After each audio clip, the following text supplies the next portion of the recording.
Wake up!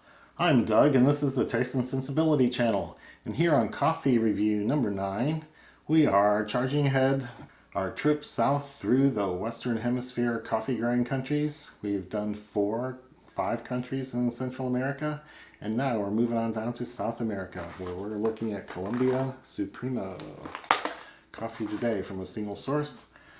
I bought the unroasted beans and roasted them myself and ground them freshly a few minutes ago, and we're going to taste it together.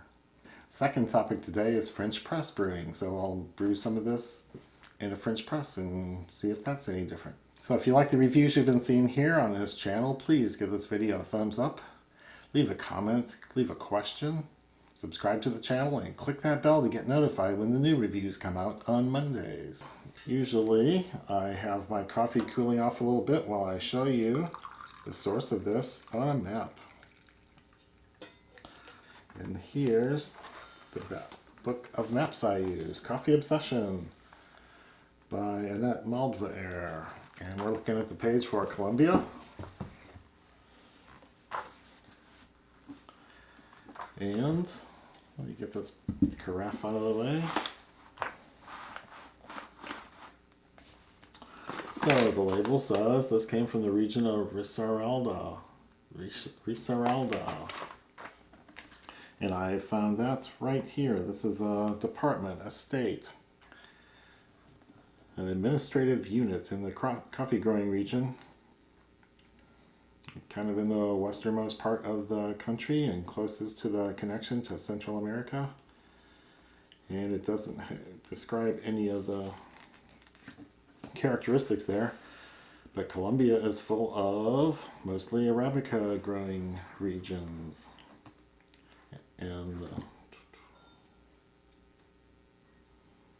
usually a bunch of small farmers that have pretty good techniques and pretty good physical plants.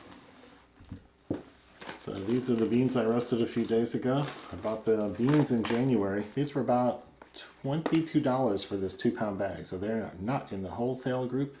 They're a little more specialty item.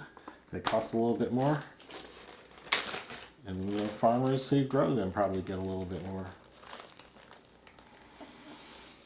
The roasted beans smell rich, dark, maybe something nutty, creamy, earthy about it all. I just went to a nice medium roast, where I try to get some of the fruitiness or the sweetest notes I can out of the coffee. On the nose, it's really deep and rich smelling. Earthy.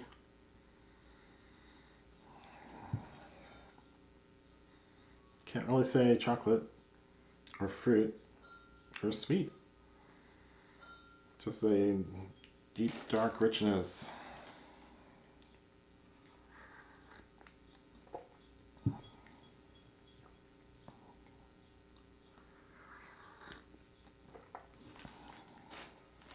I do get that vague plumminess on the palate. A vague fruitiness with a lot of sweetness. But there's earthy and cocoa notes. They're deeper than most of the Central American coffees we've had recently. It tastes darker and richer, and it's all in that earthy part.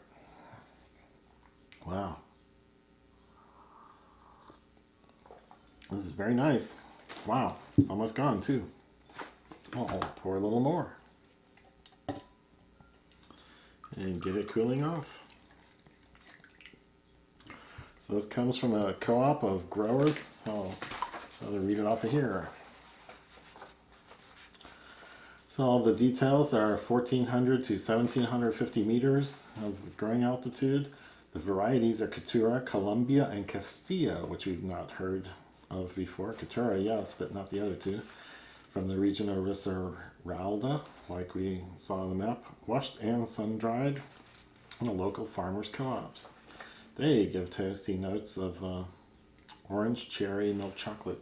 Maybe that fruitiness I was getting was cherry, or it could be interpreted as cherry. Okay, so this coffee is sourced from small to medium-sized family-owned farms located within the city of Pereira in the department of Risaralda, Colombia. It's cultivated on farms that average 2.5 hectares in size.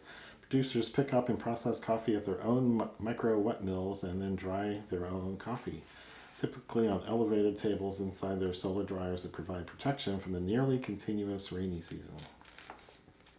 And they recommend medium to dark roast, so they don't like what light roast does to it, I guess.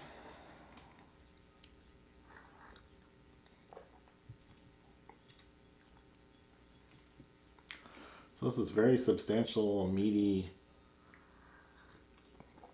earthy on the taste. And the smell still has a richness to it. It's darker. I'm not sure the roast is much. It might be a little bit darker. This didn't crack the way the Central American ones did. Maybe a little bit later, a little bit softer. And I had it on a different program that I'm not an expert at. It puts heat in a little bit more slowly. Gives you a little more control at the end. So this is a good taste.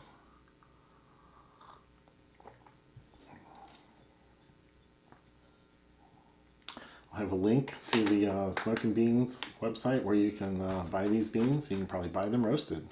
You can probably buy them roasted to your specifications in multiple sizes. But this is just a nice coffee, not a hint of bitterness. Sweetness, it might be a tad of fruity sweetness, might be a tad of a caramely or brown sugar sweetness. But it's faint, distant, hiding behind the earthiness and the vague fruit. That might be plum, cherry, some dark thing. Cherry's not a bad descriptor, but it's hard to identify. So I usually do one little round with cream. They've all been almost the same. So I'm not usually a cream person, but it's been really interesting to try.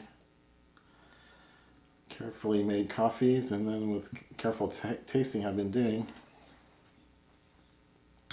gives you a little different perspective or window on the coffee taste.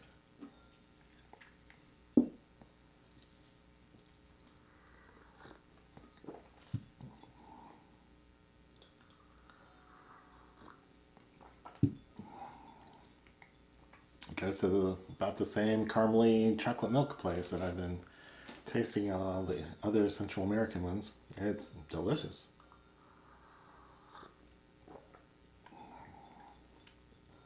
It's a treat, and it's a night and day difference from the black coffee flavors. So excellent Colombia Supremo from Smoking Beans.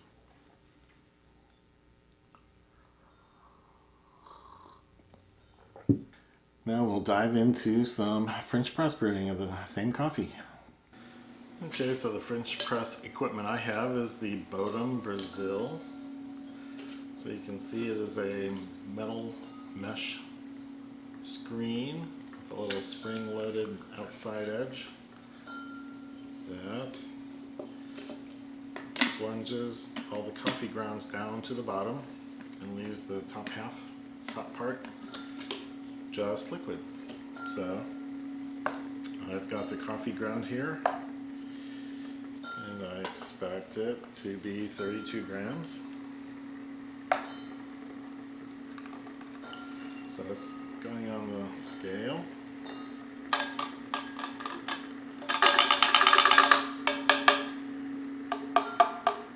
I'm measuring 31. Dump 32 into the grinder, so that is working well. So this Bodum is an entry-level French press. It's got a very thin glass wall, no insulation, no protection, plastic handle, plastic bottom, plastic lid for the most part, and a stainless steel rod and plunger.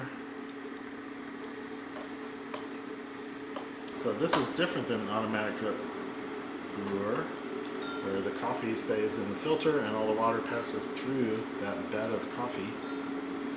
This is putting all the water and coffee grounds together and letting them, let me get a stir, and letting them stay together for the whole brewing time.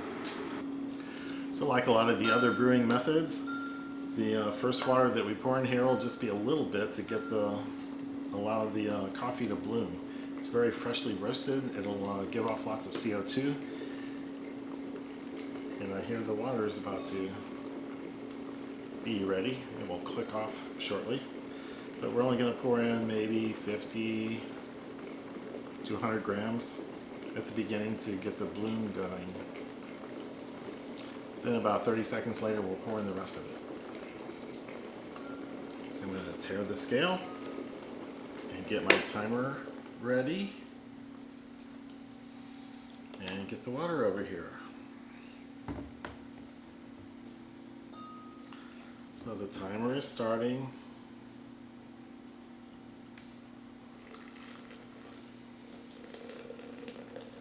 I've got 84 grams of water in,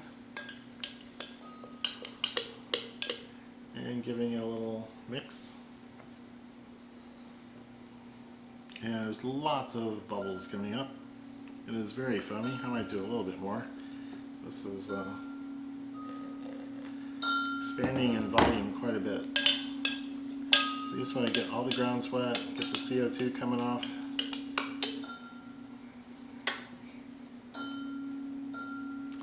And of course the phone goes off. So we are good to add the rest of the water. I'm shooting for 500 grams for the 32 grams of coffee that we have. And I'm 484, 490, 499, close enough.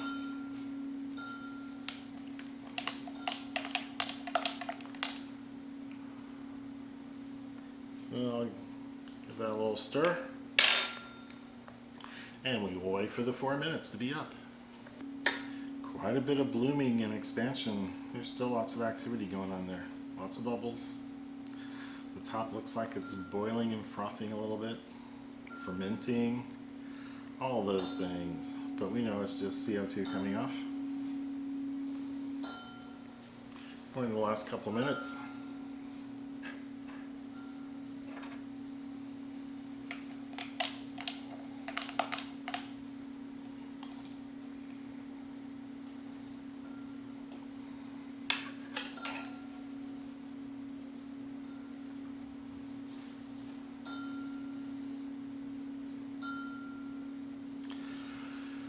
So a French press could be a pretty good travel coffee maker. If you can transport it to your destination in some sort of padded bag or a box that's sturdy and protects it from damage, you can have a hand grinder and get some bottled water and make some pretty good coffee. You need a heating device also, so an electric kettle is a good idea. But once you're there, you can make coffee as good as you make at home. Okay, we're at the last 10 seconds of our timer. I should have had this cap on already. So there's a little indentation there for the handle. And there's the timer. So we're going to push it down.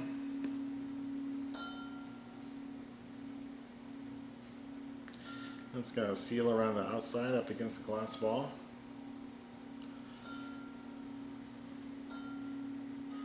And it's pushed down all the way. So when you pour it, it's going to be a pretty muddy, hazy, cloudy solution of coffee. won't look like a nice clear liquid from an automatic drip coffee maker. So that's the difference. You get a little mouth coating from all the sediment that's in there, the muddiness of it, and all the solids that are still there. And it tastes about like the automatic drip maker that I did.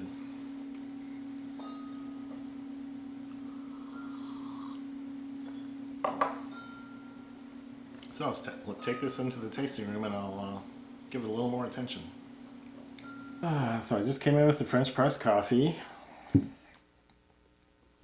and pretty easy to see that it's a muddy, hazy liquid. It's going to have a slightly different mouthfeel than a nice clean cup that's gone through a paper filter. Some people will find that a insurmountable difficulty, and other people will get along with it just fine. So it's still pretty hot. Yeah, it's got a different mouthfeel. It's coating my mouth, which I don't mind, but I probably wouldn't want to do it every day. So it's still pretty hot, and it's striking me as being slightly weaker than the coffee I just had from the automatic drip coffee maker. And the variables that you can change would be to grind it finer to get it stronger, or to brew it longer. And you don't want to go too crazy on either one of those. You want to keep your coffee ground coarse enough that it stays on the other side of the filter, of the little filter mesh, that screen that holds it all down at the bottom and doesn't let it mix in anymore. So you can vary the brew time a few seconds either way, or you can vary the grind size to make it stronger or weaker. And those are the main variables you have to work with when you're doing this method. And it's not one I use much, but I might try it as a travel method someday when I get to travel again.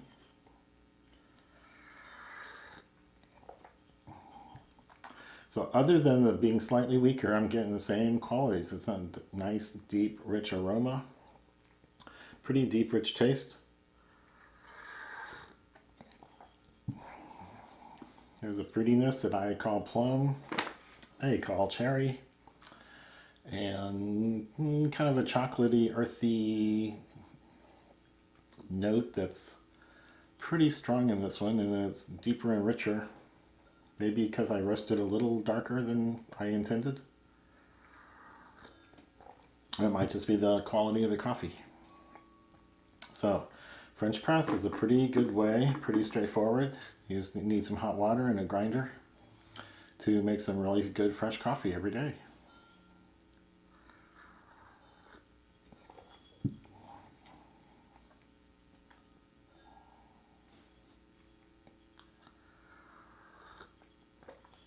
So I'll do a couple more brewing methods.